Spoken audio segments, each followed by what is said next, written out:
Up to 500,000 people marched on London as part of the TUC's March for the Alternative campaign. Well, today is about letting the voice of people be heard, about making a noise and making sure that this government begins to listen to. Its policies are not working, we've still got poor growth in this country, and it's about saving our services and reaching out to the whole of Britain to say, you know, we need investment, not cuts. CWU, together with other trade unions, political organisations and members of the public, voiced their anger and dismay at the government's public spending cuts plan, which will potentially put more than 1 million people out of work. Well, we're gathering here before we go down to the main march. Funnily enough, this building, Unilever building, has got the headquarters of Royal Mail. And of course, one of the big themes we've got to keep the post public. You know, we want to see super fast broadband for our telecom members in the telecom sector, so it's going to be a massive march today, a lot of people here. I think the turnout from CWC has been fantastic. We knew we were going to get good support for this march, but all the problems our members are facing, particularly in Royal Mail with the pensions and the college share, we just think it's given an extra lift to our members who want to get on the streets and demonstrate.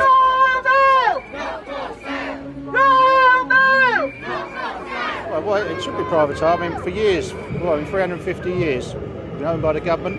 Why should it be privatised? Especially where we are, as a rural area. We live out in Suffolk and that area. I mean, there's such a detriment to the customers out that way. I mean, the business, it's not a service anymore. It is a business, and we need to keep that service. And the only way to do it is keep it into public hands. We hope to give solidarity support to all those other groups who are currently under attack by this government, and to the people who somehow felt that they couldn't take part in this march, that there is an alternative to what this government's doing, and the trade union movement is going to stand against this government and lead the working class in this country to a better future. The reception that we've had has been absolutely superb. And, you know, what we've got to do is just carry on getting the message out there. This campaign isn't over. You know, the Commons process and what's happening in Parliament is going to continue. But until the day they find a buyer, this campaign continues.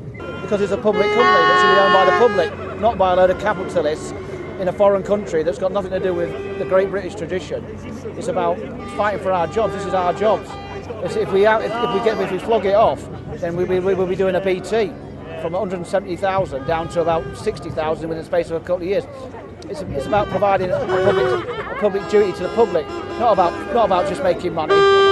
It's a public service. It's run successfully for 350 years as a public service, and we want to keep it that way. The government hasn't got a mandate to privatise Royal Mail, and we believe it should remain in the public domain. I've been doing some counting, and there's a lot of people here. The BBC estimates 400,000. We estimate 600,000. Royal Mail! Royal Mail! I think it's wonderful, yeah. It's great to see so many people turn up for this. I think people have realised. I mean, obviously we've got the situation with Royal Mail and the removal of a service and the possible privatisation, and that would just lead to a reduction in the USO and an inevitable demise of universal service. And it's great to see all these people here, sort of just showing everyone else who feels the same that there's a lot of people behind them, and a lot of people. This government hasn't got a mandate to do what it's doing. None of it was in their manifesto.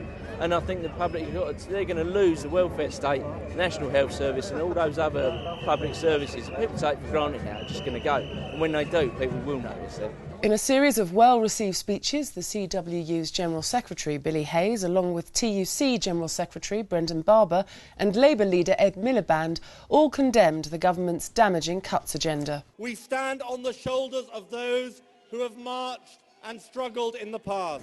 Let's go from here, from strength to strength, to get this government to change their course. Thanks for coming. We're on our way to change.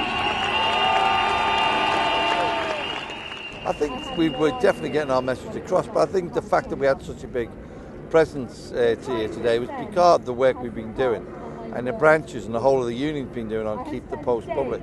So it's, you know, it's definitely encouraged people to get to this big event today. So it's been a great day.